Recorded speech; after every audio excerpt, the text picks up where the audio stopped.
Hey everyone, before we get started, take a second to like and subscribe to the show. It's the best way to help us share great information with more people. Thank you. Hi, everybody. Welcome to Care Lab. You have just dropped into part 2 of a conversation already in progress. So if you listened to part 1 about 5 questions you should ask before buying a mobility device, then we appreciate you. And we are here for part 2. If you did not listen to the first part, go ahead and finish listening to this one and then go back and hear the other one so you can get all the information, all the details that you need. So, Amelia, where should we start today? We have 2 questions left, yes? We have 2 questions left, and these are so foundational. If you're listening to part 2 before part 1, that's totally fine. These are some of the most foundational questions that you can ask. The first one is, does this piece of equipment fit in the environment? How many times have you seen something, Brandy, that people ordered or was given to them or whatever, and it doesn't work because it doesn't actually fit in the environment? How many times have you seen that? I mean, literally hundreds. And then what ends up with that is it ends up in the garage and nobody's using it and they wasted their money on it. So yes, so many ways.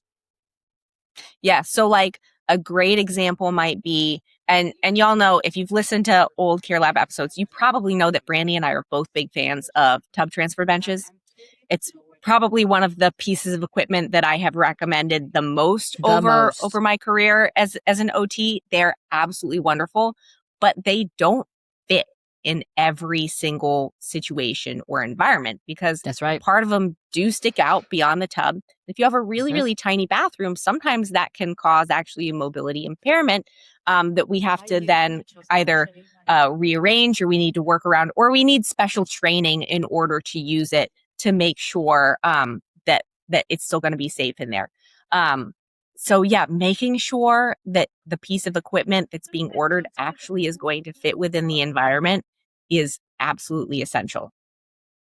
Yeah, and it can be as simple as like this tub bench is hits up against where the toilet is at. So we shower once every couple of days. We use the toilet multiple times a day. This is in the way. How can we deal with this differently? That's like literally just like inches and size issue. It also, and that's important to pay attention to. But also fitting in the environment might also be like, it might deal with different things. I had a patient one time who was challenged with their ability to walk around their house, and we had this really hard decision between like getting another walking device, or getting a powered or a wheeled device, and there's so many factors that played into that. Could she actually push a manual chair? Could she drive a power wheelchair safely? She had really shaggy carpet. When you get a power wheelchair and you're turning around on that carpet, eventually you're going to pull that carpet up, and like make it wrinkly. And so there's a lot of things to be like, which ones do we care the most about? What are we going to go through? So like fitting in the environment is inches and feet.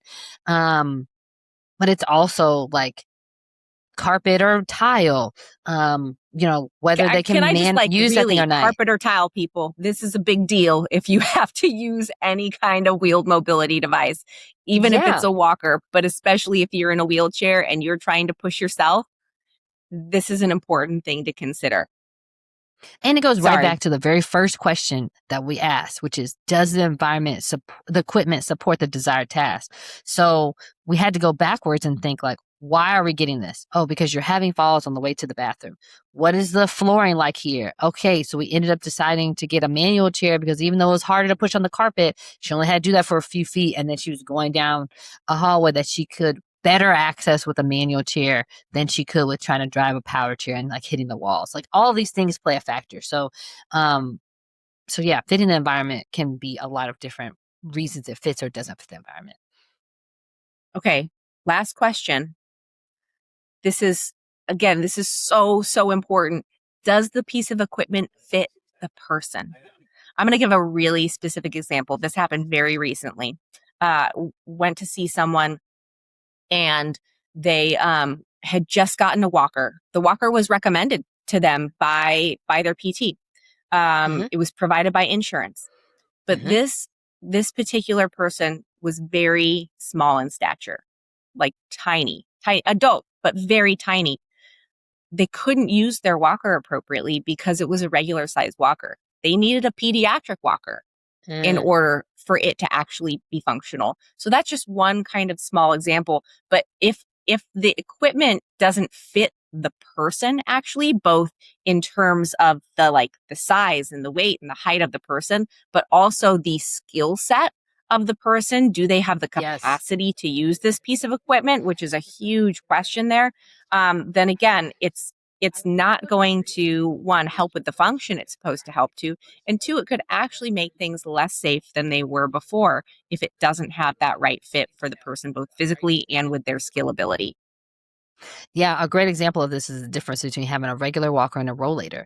A rollator looks nicer. They're usually colorful, different colors that you might like, as opposed to like a silver fold-up walker. They have a seat, they have a basket, everybody's trying to carry stuff. Makes total sense. And those are all good functional things. But if your balance can't accommodate for you moving faster with the rollator, it's not the right solution. It doesn't fit the person. You talked about the skill set. That's like a really good example where like actually a two-wheeled walker moves slower because it only has 2 wheels and not 4.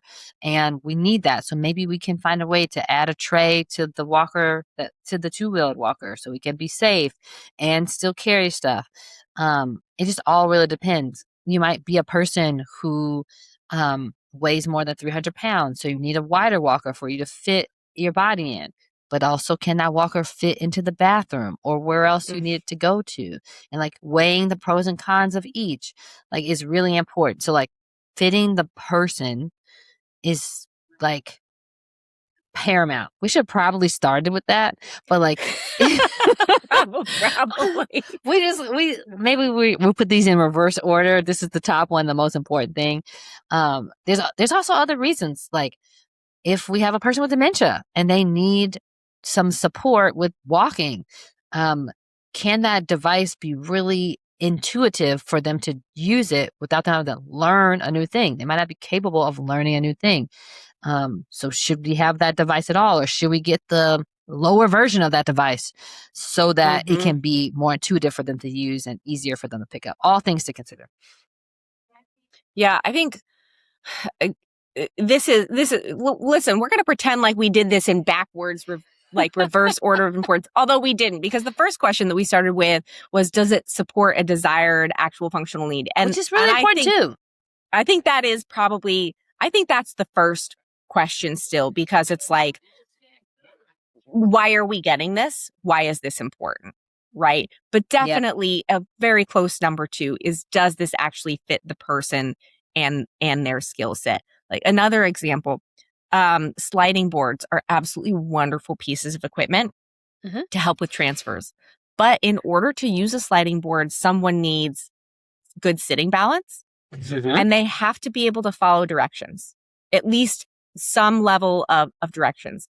And if they can't do those two things, then it's not going to be a good fit. In fact, it's probably going to make a situation much less safe, both for the caregiver and for the person who needs the assistance with the transfer, right? So thinking about this idea, does this fit the person, again, physically?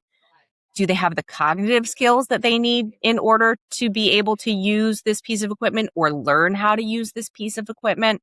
And do they have the other physical skills that they need to be able to use this piece of equipment?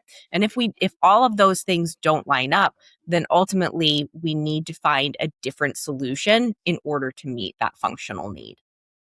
Yeah, I think your slide board example is really good. We should also say that a slide board is like a piece of wood or a piece of plastic that bridges you from one seat to the other.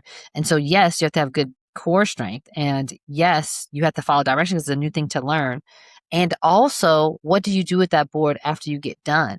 Are you going to be independent with this transfer? If so, you need to also be able to put it in a bag or put it to the side. You have the ability to pick that board up. Is it light enough for you to manage it? Or are you always going to be doing this with a caregiver who's going to manage the board? Like for kind of one of the most simple pieces of, like, literally a slide board could just be a piece of wood, no tech to it or nothing. It still requires like thinking through the full process and not just the scooting from one place to another.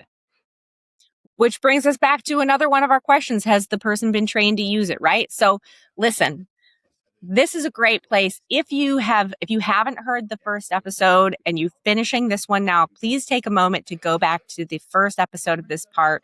If you're interested in slide boards, we actually have an episode where we have one and we talk about it. So you can go back and find that. You can watch that actually on YouTube if you're someone who watches this on YouTube. These questions are so important before we introduce pieces of equipment, B, spend money or resources on equipment, or C, assume that equipment is going to actually make us safer. I say this knowing full and well, Brandy and I are both professionals who recommend and train people in equipment all the time. And we believe that equipment can make people's lives so much better. But if you don't have the right equipment for the right person, for the right task in the right environment, none of that matters. So if you have, like I said, if you haven't listened to both episodes, take a second after you finish this one, go back and listen to part one.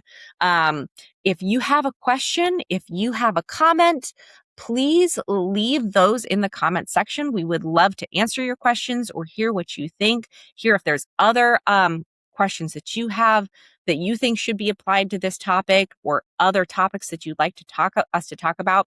Please take a second to like, subscribe, share, leave us a review so that we can reach more people. And until next time, we'll see you right back here on CareLab. Bye.